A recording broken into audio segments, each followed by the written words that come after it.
Hey guys, what's up? This is Venkatesh Chaturvedi and welcome to the second video on physical geography. In this video, we'll be covering latitudes and longitudes. Before we get into that, let me introduce about myself. This is me right there smiling. I did my MBA recently from Indian School of Business, Hyderabad, and before that I have had a 5 years working experience with An Academy teaching for the UPSC Civil Services examination. I did my BTech before that from IIT Patna and have myself appeared for UPSC mains examination 3 times. Alright, so let's continue from where we left off in the last video. Right, so we talked about what latitudes are. So I hope you guys know what latitudes are by now. Please comment in the comment section below what do you mean by latitudes. Alright, so now having covered latitudes, let's talk about the heat zones of the earth. Okay, so now I will make you understand this through a diagram, but let us understand what heat zones are. So if you look at the diagram right here, right, what you can see is that because the earth, right, because the earth is round, so it's not sphere as we mentioned, it's geoid, right? Yet because of that, the angle at which the sun is incident on any point can vary, right? So if you look at the arrow right here, at the north pole versus say at 0 degrees equator or say at 30 degrees north, the angle at which the sun is incident would differ.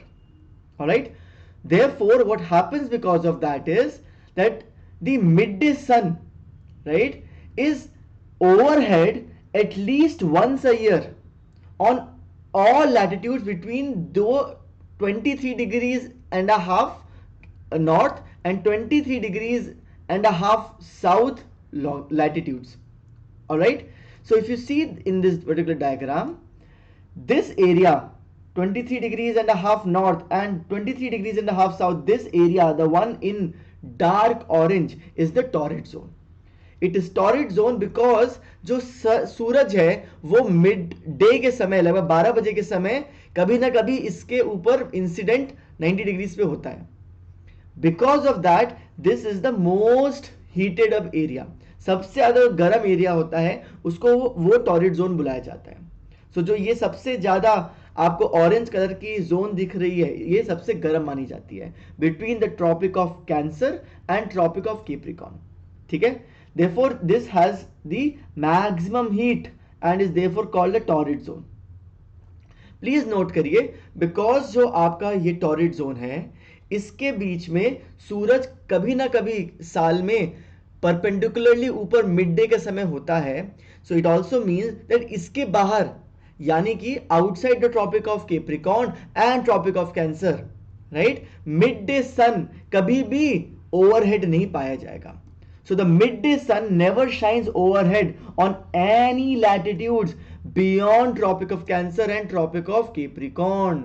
So इस diagram में आप देखिए, so 23 degrees and half north के ऊपर पूरा जो area है ये, राइट, और नीचे ये एरिया, इसमें कभी भी आपको ओवरहेड सन 90 डिग्रीज पे ऊपर नहीं परपेंडिकुलरली मिलेगा मिड डे पे. ठीक है, that is a very important concept. ठीक है, and as you can see beyond the torrid zones जो सन की रेज हैं वो उसका एंगल वेरी करता जाता है. अगर आप यहां पे देखिए, if you look at this right here, अगर मान लीजिए सन यहां पर है, so I am so sorry guys, just a second, yes, sun यहां पर है, तो आप देखिएगा कि ये एंगल डिफरेंट होगा और ये एंगल डिफरेंट होगा, right. So these angles would vary and therefore the amount of insolation would vary. कितनी गर्मी पहुंच रही है वो वेरी करती जाएगी. टॉरिड जोन सबसे गर्म, उससे थोड़ा कम गर्म या जो है वो आपका टेम्परेट जोन है, और ठंडी जगह जो है वो फ्रिजिड जोन बोली जाती है. नाम से ही आप समझ सकते हैं, फ्रिजिड एकदम ठंडा ठंडा, वहां पे नॉर्थ पोल और साउथ पोल के पास में रहता है. So the angle of the sun rays goes on decreasing towards the pole. The areas beyond, right, आपका जो ट्रॉपिक ऑफ कैंसर है और आर्टिक सर्कल के बीच में नॉर्दर्न हेमिस्फीयर में, और जो नीचे सदर्न हेमिस्फीयर में ट्रॉपिक ऑफ कैप्रिकॉर्न और एंटार्क्टिक सर्कल के बीच की जगह है, वहां मॉडरेट टेम्परेचर्स होते हैं. इनको टेम्परेट जोन्स कहते हैं। अगेन मैप पे, इस ग्लोब पे देखिए, ये जो ऑरेंज कलर का एरिया है between 23 degrees and half north and 66 degrees and half north के बीच में आपका टेम्परेट जोन है, that is Tropic of Cancer and Arctic Circle. नीचे साउथ में 23 डिग्रीज एंड हाफ साउथ और 66 एंड हाफ डिग्रीज साउथ के बीच में टेम्परेट जोन है, which is between the Tropic of Capricorn and the Antarctic Circle. ठीक है, ऑल गुड गाइस? कोई भी डाउट और क्वेरी अगर आपको इस वीडियो में मिले, सो प्लीज कमेंट कर दीजिएगा। I can make a short 5 minutes, 2 minutes, 30 seconds videos also to cater to that particular doubt. अगर आपको लग रहा है कुछ और डायग्राम से एक्सप्लेन करना है कहीं पर भी in through out the course, just let me know in the comment section below. I make a dedicated video, चाहे वो शॉर्ट हो चाहे वो लॉन्ग हो, ऑन दैट पर्टिकुलर थिंग। ठीक है, मूविंग ऑन। जो आपका आर्कटिक सर्कल है और नॉर्थ पोल नॉर्दर्न हेमिस्फीयर में एरिया है, और जो एंटार्क्टिक सर्कल है और साउथ पोल सदर्न हेमिस्फीयर में एरिया है, राइट, यहाँ पे सन जो है वो हॉराइजन से ऊपर राइज ही नहीं कर पाता है, बहुत स्लांटिंग एंगल से सनराइज पहुंचती हैं। देखो बहुत स्लांटिंग की वजह से ये बहुत ठंडी जगह होती है। These are very very cold areas and called the frigid zones. All good guys till now? Great. So you can see this diagram right here. Frigid zone यहाँ पे है, टेम्परेट जोन यहाँ पर है, this is the torrid zone, this is temperate zone once again, and the frigid zone in the southern hemisphere. Perfect, let's now go to longitudes. Longitudes क्या होते हैं? So हमने देखे थे latitudes are these lines which are like horizontally circling around the अर्थ।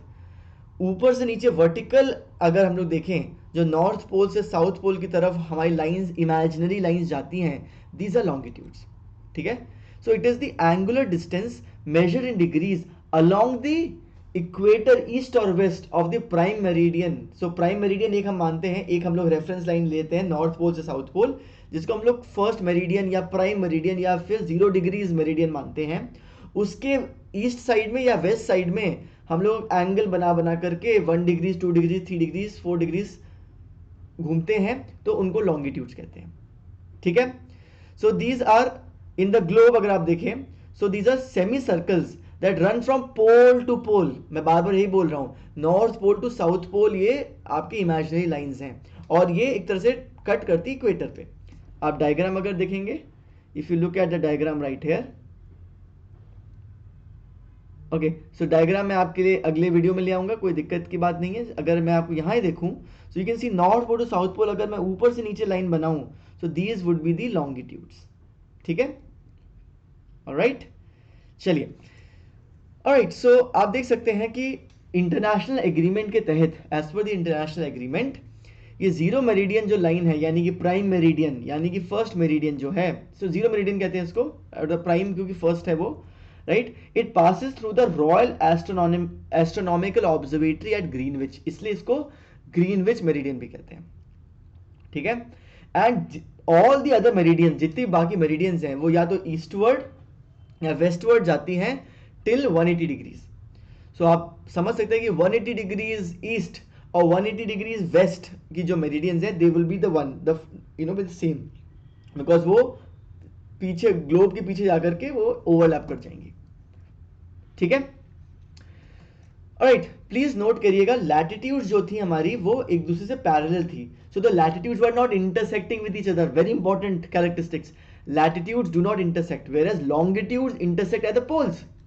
ठीक है, okay, और इसलिए जब जितना पोल्स के पास जाओगे, जो लॉन्गिट्यूड्स है वो आपस में क्लोज होती जाएंगी, so they will not have the same distance. So the distance between the longitudes is maximum near the equator and minimum near the poles. poles के पास तो वो कन्वर्ज ही कर गई।